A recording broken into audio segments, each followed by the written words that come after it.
Israel has announced it will allow Syrian internal security forces to enter the Sweida governorate for 48 hours.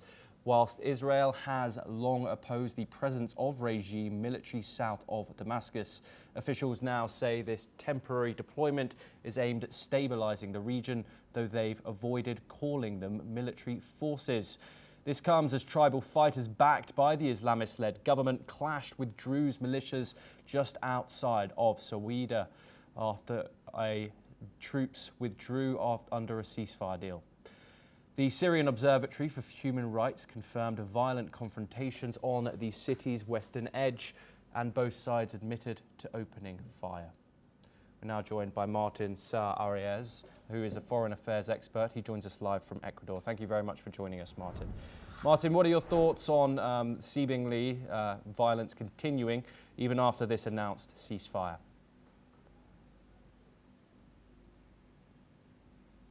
Martin, can you hear me?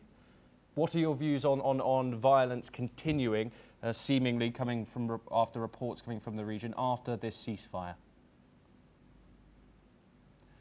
My apologies, we seem to have some problems there with our guest. We are talking about the situation in Syria. Hopefully Martin joins us again soon and he can hear. My apologies about the technical issues we are facing. So we are talking about the ongoing situation in Syria. In a major development, Israel has announced it will allow Syrian internal security forces to enter the Sweida governorate for 48 hours, while Israel has long opposed the presence of regime military south of Damascus. We're once again joined by Martin Arias, who joins us live from Ecuador. Martin, thank you very much for joining us. What are your thoughts on the fact that this fighting has once again resumed, even after this peace deal was put through yesterday? So I think the situation in Syria has never changed after the new regime. We just see that these factions just shift their power dynamics. Now we're seeing that the regime obviously is telling the world, the new president of Syria is telling the world that he's trying to negotiate peace to stabilize the country because he wants to improve his relationships with the West. However, the factions that support the government are the factions that are killing the Druze community in southern Syria, and this is very devastating. I'm not seeing anything from the government to stop this horrible situation against the Druze community. This is a serious political fight, and hopefully the international community can force the government to do something to influence these facts that are supporting the government. Yes, Martin, what can you tell us about the previous actions that have happened in regard to this conflict? Obviously, we've seen strikes by Israel on the center of Damascus at its military base. How do you see this conflict evolving and a possible escalation into a possible more regional conflict? Well, the strikes from Israel were an example of deterrence. Israel is showing its superiority in bellic power, so the Syrian government can know that they are not willing with a state that they can deal with or defeat. So the Druze community is very important for Israel, for the Golan Heights.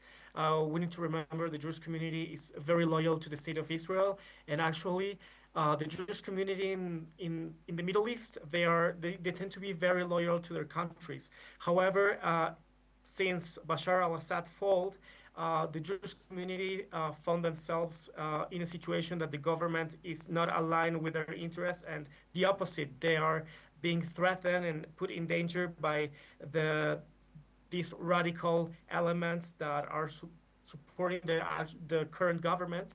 So they see in Israel a hope for saving themselves, for their survival in Syria. And I think for Israel is for both parties is a win-win. Israel will have allies in southern Syria, which is crucial for its strategy in the Golan Heights, and the Druze community will have an ally to be supported and to be defended by. So I'm seeing like ally, a new type of um, allies, and I think the new government knows this, and they're not willing to open a war against Israel because they're not able to, and they want to be more close to the U.S. Martin, Benjamin Netanyahu, the Israeli Prime Minister, has said that it is Israel's objective to reach peace by force, which is what he has said that he has achieved here.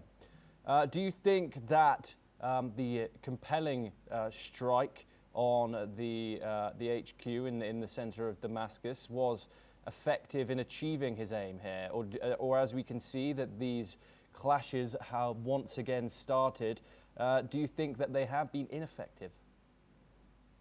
Well, I think these strikes have been actually giving results for Israeli interests, because now we're seeing that the current president of Syria is not interested in opening a war with Israel.